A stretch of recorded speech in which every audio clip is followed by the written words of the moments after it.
ভাদ্র মাসের সংক্রান্তিতে অরন্ধন বা রান্না পুজো অনুষ্ঠানের প্রচলন আছে, কিন্তু ব্যতিক্রম হিসাবে কোনো কোনো পরিবারে এই অনুষ্ঠান হয় সংক্রান্তির আগেই। তাই এই অনুষ্ঠানের নাম ইচ্ছা অরন্ধন। নমস্কার, আমি কমলিকা নিয়ে চলে এসেছি আরও একটা নতুন ভিডিও। আজ 5 সেপ্টেম্বর 19 ভাদ্র, সন্ধ্যা প্রায় 6:30 মতো বাজে। শুরু হয়ে গেছে রান্নার আয়োজন। এখানে রান্নাঘরে মা ভাত আর ডাল চচ্চড়িটা বসিয়ে দিয়েছে, আর বারান্দায় অন্য একটা ওভেনে আমি ভাজাভুজিগুলো করে নিচ্ছি। আর এখানে আমার পাশে বসে আছে আমার ভাইজি। ওরও খুব ইচ্ছা রান্না করার, কিন্তু অনেক কষ্টে ওকে রান্না করা থেকে আটকানো গেছে, তাই এখন এখানে বসে বসে আমার সাথে গল্প করছে। আর এদিকে আমি আলু ভাজা দিয়েই রান্না করাটা শুরু করে দিয়েছি। সেই দুপুর থেকেই রান্নার আয়োজন চলছে, আর রান্নাটা শুরু হয়েছে সন্ধ্যের পরে।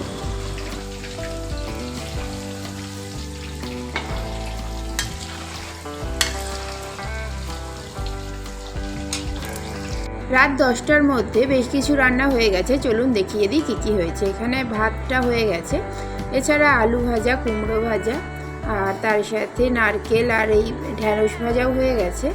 এদিকে আছে বেগুন আর পটল ভাজা, তার সাথে এখানে ইলিশ মাছ ভাজা আছে, আর ওদিকে ডাল চচ্চড়ি, আর এই যে কাতলা মাছ ভাজা, এটাও হয়ে গেছে। আর যেটুকানি বাকি আছে সেটা হলো চিংড়ি ভাজাটা আর পুঁই শাক চচ্চড়ি, ওটা। আর ওই দুটো রান্না হয়ে গেলেই রান্নাটা কমপ্লিট হয়ে যাবে। মা পুঁই শাকটার অর্ধেকটা করে নিয়েছে, বাকি যেটুকানি আছে সেটা ওদিকের ওভেনে সাঁতলে দিলেই হয়ে যাবে। আর আমি এদিকের ওভেনে চিংড়ি মাছটা ভাজছিলাম। অর্ধেক চিংড়ি মাছ আমার ভাজা হয়ে গেছে, আর এই বাকি অর্ধেকটা আছে, এটা হয়ে গেলেই চিংড়ি মাছটা ভাজা কমপ্লিট হয়ে যাবে। তারপরে আমি বাড়ি ফিরে যাব আজকে, আর বাকি পুঁই শাক চচ্চড়িটা মা আর দাদা মিলে সামলে নেবে। তো আজকে এই পর্যন্তই, দেখা হচ্ছে আবার আগামীকাল। আজ 6 সেপ্টেম্বর, আর এখন সকাল ওরম 12টা মতো বাজে। চলে এসেছি আবার এই বাড়িতে, আর এসে দেখছি মা বাবার জন্য প্লেট সাজাচ্ছে।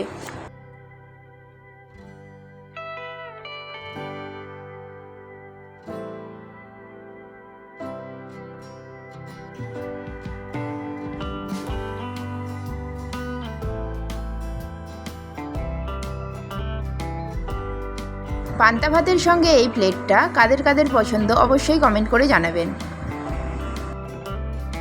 এখন দুপুর 1:30 মতো বাজে, প্রায় সবাইকারই খাওয়া হয়ে গেছে, আমরা এই কয়েকজনই বাকি আছি। তো আমরা খেতে বসে যাচ্ছি। আমরা মানে আমি, এখানে আছে আমার ছেলে, ওর বন্ধু ইমন, আর ওর মা, ইমনের মা। তো আমরা এই কয়েকজন খেতে বসে গেছি, আর মা আমাদেরকে পরিবেশন করে দিচ্ছে। এখন বিকেল 5টা মতো বাজে। দুপুরে খাওয়া দাওয়ার পর কিছুক্ষণ বিশ্রাম নিয়েছিলাম, আর বিকেলবেলা উঠে এরা খেলতে চলে এসেছে। বাড়ির সামনেই খেলছে। ওরা বল পায়নি, তাই জন্য প্লাস্টিক আর কাগজ দিয়ে নিজেরাই বল তৈরি করে নিয়ে খেলা শুরু করেছে।